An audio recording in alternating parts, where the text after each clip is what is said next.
Hello दोस्तों, नमस्कार। चुनाव का मौसम चल रहा है। इलेक्शन लोकसभा चुनाव का टिकट बांटी जा चुकी है, बहुत बांटी जा रही है। इलेक्शन होना है, 4 जून को फैसला आ जाएगा।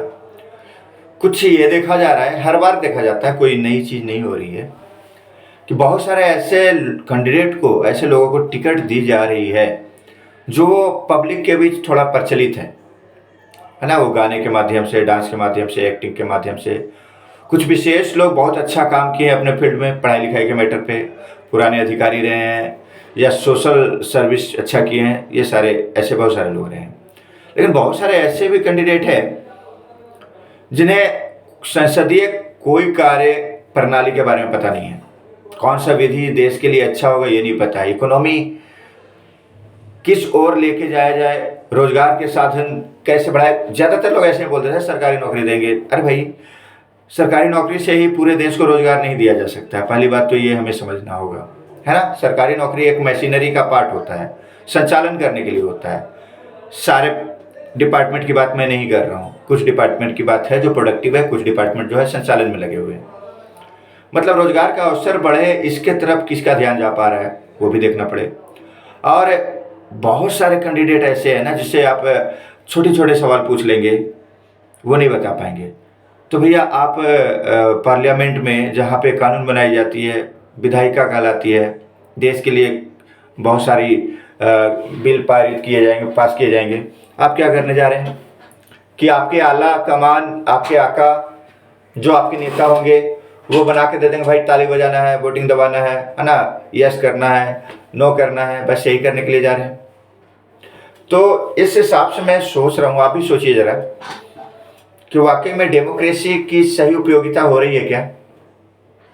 अगर 545 सीट है और 545 सीट में सिर्फ 45 लोग ही, 45 कैंडिडेट ही ये डिसाइड करेंगे कि क्या कानून होना चाहिए, क्या विरोध होना चाहिए। वो बोल दिया हाँ भाई एक तरफ से बोलो यस पास होना चाहिए, नो होना चाहिए।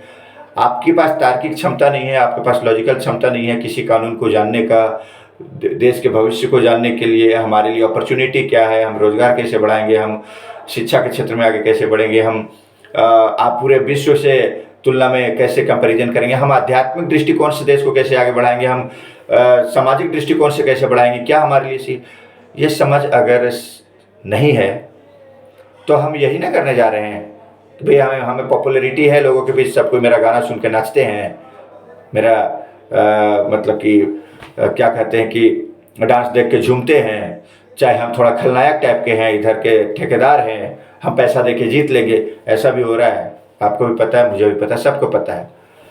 यही चिंता की बात है, यही सोचने वाली बात है। जो शब्द डेमोक्रेसी, लोकतंत्र, इसका सही सदुपयोग दिख नहीं रहा है मुझे।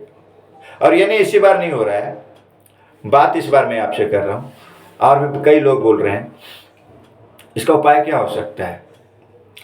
हमें तो ये बोल दिया जाता है ना, जब हम विद्यार्थी जीवन में रहते हैं, चाहे पढ़े लिखे लाइन में रहते हैं, टीचिंग प्रोफेशन में है, चाहे कोई और प्रोफेशन में, पढ़े लिखे राजनीति से दूर रहते हैं। राजनीति से दूर रहना चाहिए, है ना। ये कीचड़ है भैया, वो कीचड़ हमारे ऊपर फेंका जाएगा, वो लोग चुन के जाएंगे तो हमारे ऊपर लेपा जाएगा, तो दूर रहना चाहिए। ठीक है, आप कैंडिडेट ना बनिए, इलेक्शन में खड़े ना होइए, लेकिन अपने विचार के अनुसार सही कैंडिडेट चुनिए, लॉजिकल वे में।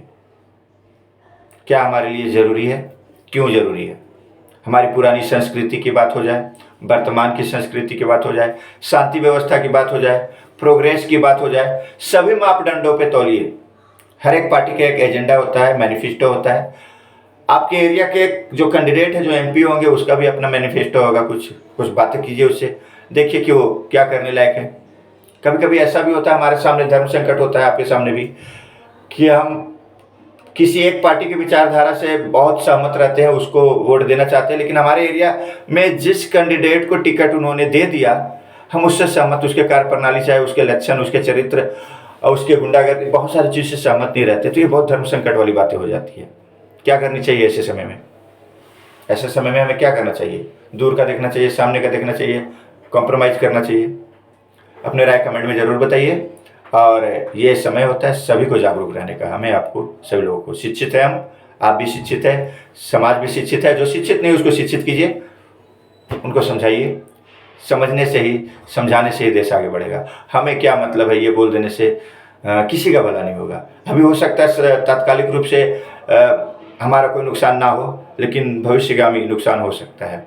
हमने बहुत कुछ परिवर्तन किया तो बहुत कुछ पाया भी, जैसे कि बहुत सारी उपलब्धियां सकते हैं, जैसे 370 का हटना, स्टॉक डाउन होना और भी उस तरह का। तो ये हमारी उपलब्धियों में है। न्यूक्लियर टेस्टिंग अटल बिहारी वाजपेयी जी के समय में और इंदिरा गांधी जी के समय में जो हुआ था, हमें पावरफुल बनाया था। तो इस तरह की उपलब्धियों को भी देखना है और उस गलत क्या है वो भी देखना है।